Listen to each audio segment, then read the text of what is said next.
kejar-kejar dan bersembunyi itu pertama itu di sini. Dirawat di sini. Iya, dan Bahkan cerita yang kita dengar juga bagaimana dirawat oleh Fatimah. Dia berusaha menutupi luka Rasul itu. Ada cerita yang saya dengar juga, dia seperti membakar tikar-tikar. iya, Jadi tikar-tikar itu mungkin dahulu yang terbuat dari daun kurma, ya, Iya. kemudian dijadikan tikar. Nah, jadi kemudian itu dibakar, debunya itu tuh yang dibuat katanya untuk menutupi luka Nabi.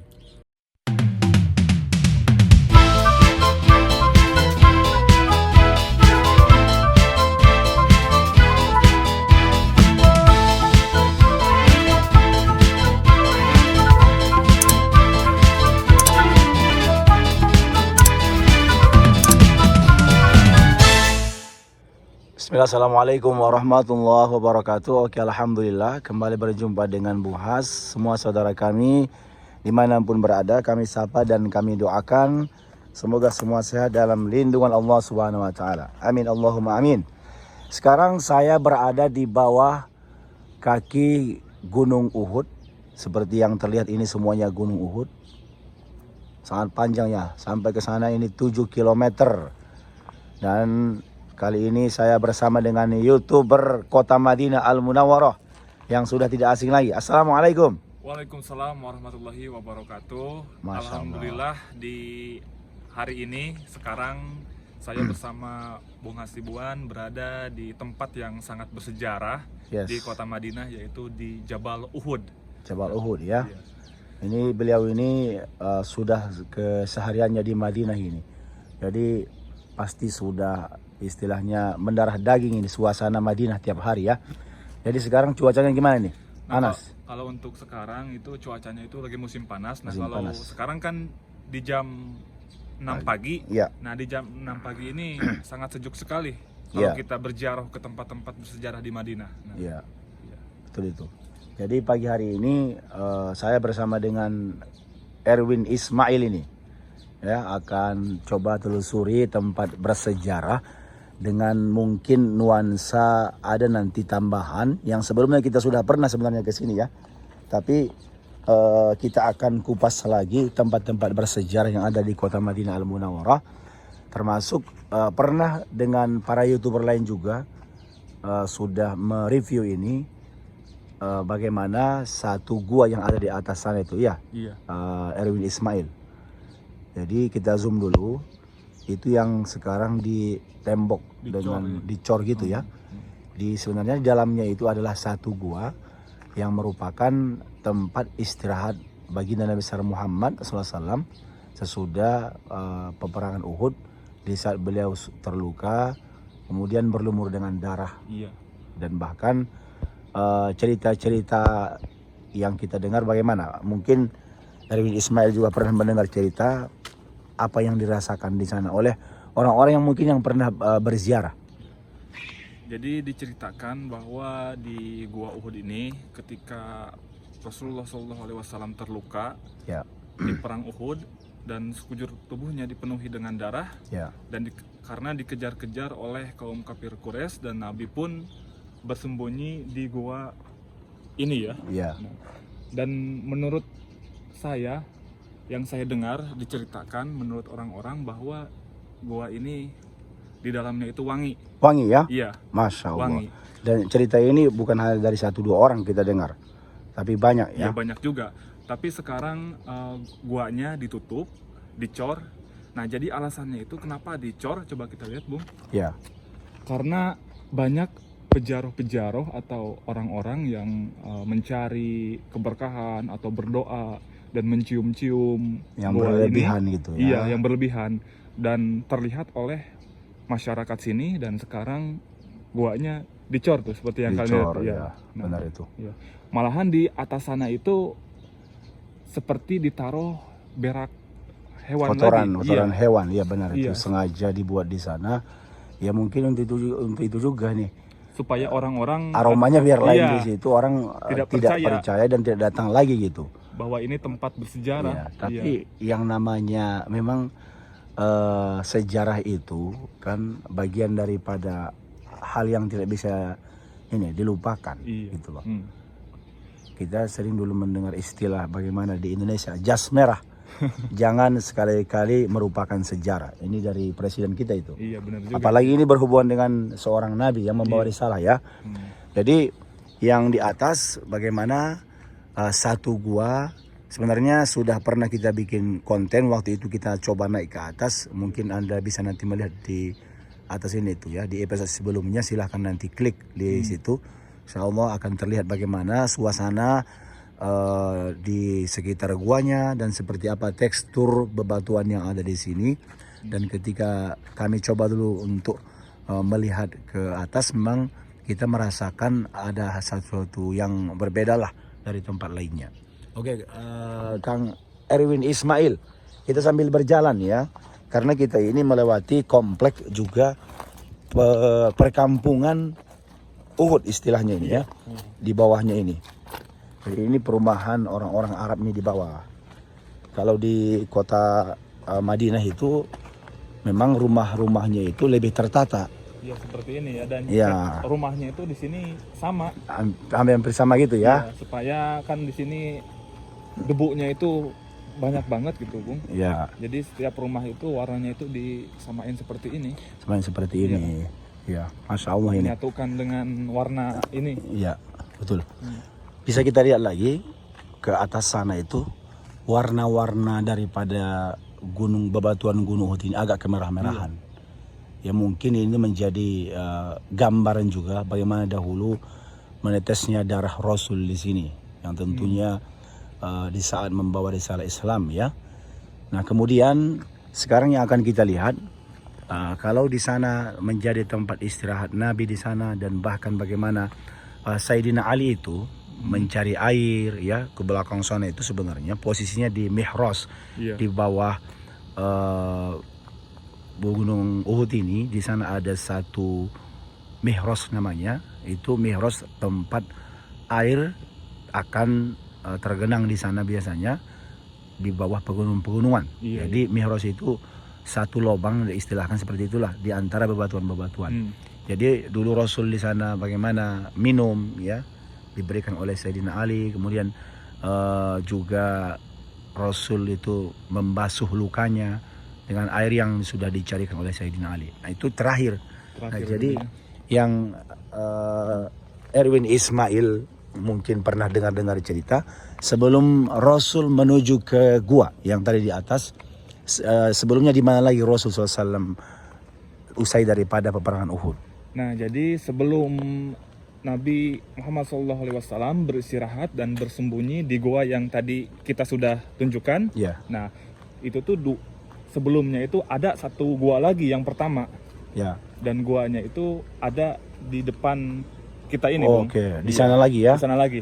Nah jadi itu bisa dibilang jarang sekali ya orang-orang yang mengetahuinya bahwa di sana itu ada gua, dan guanya masih sama. Guanya ditutup, Bung. Ditutup juga, sama juga seperti gua yang di atas tadi. Dan ada yang mengatakan juga kenapa ditutup. Nah, karena di sana sempat Nabi darahnya tercucur ke bawah. Nah, di sana juga ada yang mengatakan bahwa di sana itu guanya itu wangi. Guanya juga wangi. Karena dari darah Nabi yang bercucuran ketika terluka di perang Uhud. Baik. Nah, jadi urutan daripada peristiwa peperangan Uhud ini tentunya kalau kita ingat kembali sejarah bagaimana terjadi perang Uhud ini pada tahun ketiga Hijriah. Pasukan Islam waktu itu terakhirnya yang sampai ke lokasi peperangan hanya 700 menghadapi 3.000 pasukan orang-orang musyrik Makkah ya. Sehingga terjadi pertempuran yang sangat dahsyat, dan lokasi peperangan itu sesudah perumahan ini ya, ke hadapan di sana. Sudah banyak kita review juga itu, silahkan dilihat di episode-episode sebelumnya juga. Yang sekarang kita ingin kupas ini dengan nuansa yang lebih baru lagi, bagaimana usai dari peperangan ketika Rasul sudah terluka. Karena Rasul itu di perang Uhud benar-benar terluka, wajah berlumur dengan darah, ya, giginya patah, pelipisnya itu terkena senjata, dan kemudian juga termasuk bagaimana bagian paha hadapan itu seperti retak dalam peristiwa peperangan Uhud, karena Rasul itu menjadi target utama juga seorang kafir ketika itu yang bernama Abdullah bin Al-Qami'ah. Jadi dia berusaha bagaimana untuk membunuh Rasulullah SAW. Nah, sesudah dari itulah maka yang pertama Rasul diselamatkan ya ke dalam gua. Ini yang diceritakan tadi oleh Erwin Ismail. Ternyata di sini lokasinya ya. Nah, guanya. Iya. Jadi pertama kali Rasulullah SAW ketika terluka di perang Uhud dan dikejar-kejar oleh kaum kafir Quraisy, pertama kalinya itu bersembunyinya itu di gua yang ada di depan saya ini. Di depan ini ya. Dan insya Allah saya akan tunjukkan seperti apa guanya. Nah, ayo kita akan masuk ke dalam ya. Iya. Oke. Nah, ini kita sudah sampai di guanya. Memang kita lihat di antara bebatuan-bebatuan yang ada di sini itu banyak seperti bentuk-bentuk gua ya. Iya. Ini termasuk, nah di sana juga itu. Jadi gua-gua di kota Makkah atau Madinah ini kalau kita perhatikan dia itu memang hanya di antara bebatuan-bebatuan ya. Di antara bebatuan-bebatuan yang sangat besar, sama seperti mana di Jabal Thur atau juga di Gua Hiro tempat Rasul menerima wahyu. Memang gua-gua yang ada di sini itu kebanyakannya di antara bebatuan-bebatuan besar seperti ini tuh. Ya. Nah, ini juga termasuk di bawah ini. Ya, ini semuanya gua sebenarnya. Iya. Tapi ini juga ditutup. Ditutup juga. Ya. Dan bahkan cerita-cerita yang kita dengarkan dahulu, bagaimana orang-orang yang datang berkunjung ke sini merasakan aroma yang sangat wangi ya, karena bekas darah baginda Nabi besar Muhammad Sallallahu Alaihi Wasallam. Ya. Iya. Gimana kalau Erwin Ismail mungkin mendengar cerita juga apa yang terjadi di sini? Nah, jadi ketika terjadi peperangan Uhud, Nabi Sallallahu Alaihi Wasallam terluka parah Ya. dan darahnya dipenuhi dan tubuhnya dipenuhi dengan darah. Ya. Dan beliau dikejar-kejar oleh kaum kafir Quraisy dan beliau bersembunyi di gua yang di depan saya ini. Ada di sini. Jadi yang pertama dari peperangan Uhud di sana itu Iya. lokasinya, mereka akhirnya menyelamatkan Rasul ke gua ini. Iya.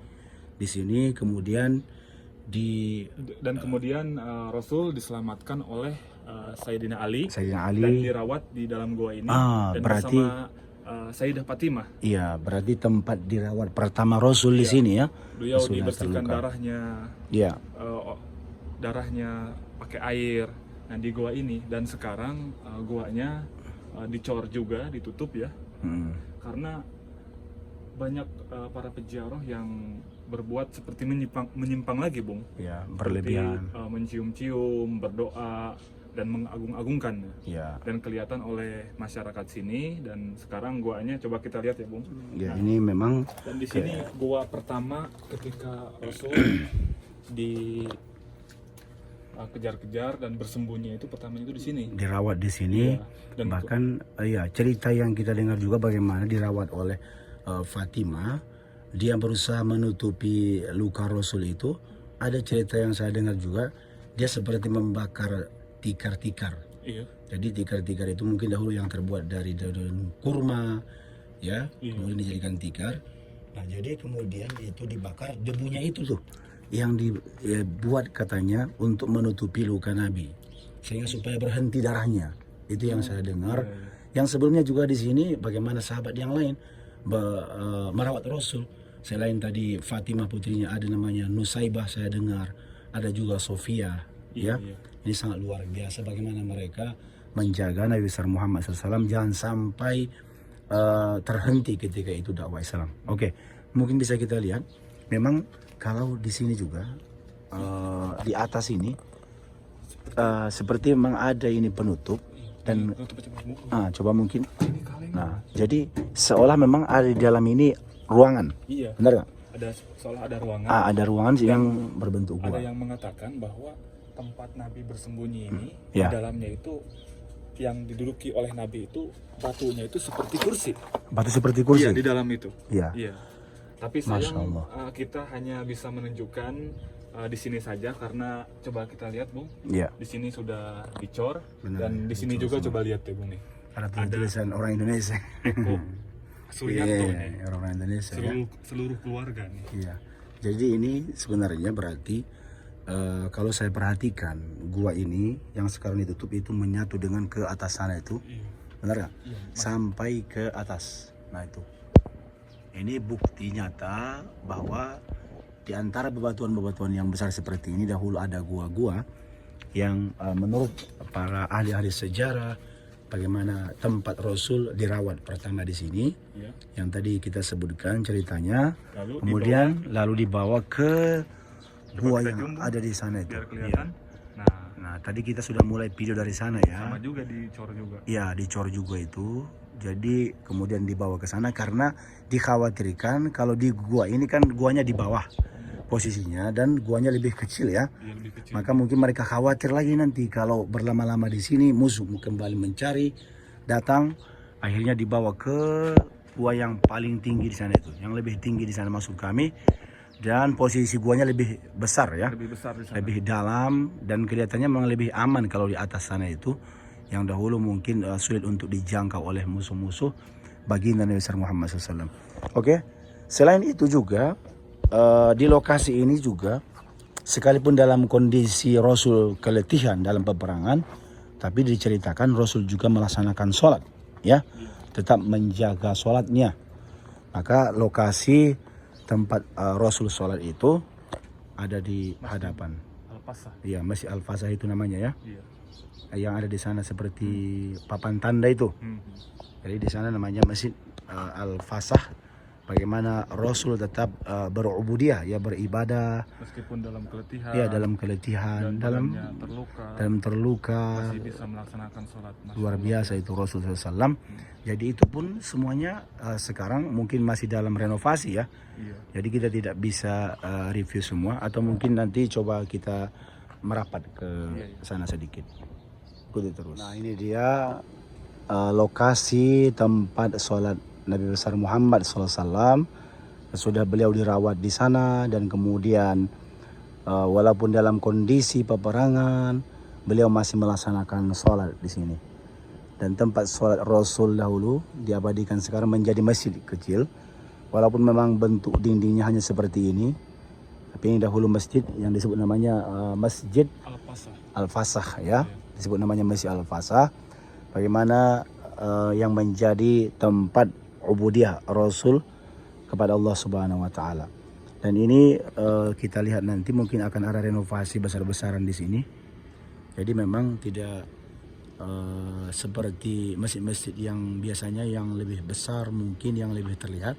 Namun ini hanya bentuk batu-batu yang disusun seperti itu. Batu-batu kecil. Iya, batu-batu kecil. Itu kelihatan Seperti mihrab. Mihrabnya itu ya. Ya, mihrabnya itu biasanya kan setiap masjid ada punya mihrab ya. Posisi imam biasanya untuk memimpin pelaksanaan sholat. Oke, seperti itu. Bagaimana kisah perjuangan Nabi besar Muhammad SAW yang akhirnya dirawat oleh para sahabat beliau, dan beliau akhirnya selamat dan bisa meneruskan risalah Islam untuk kita semua.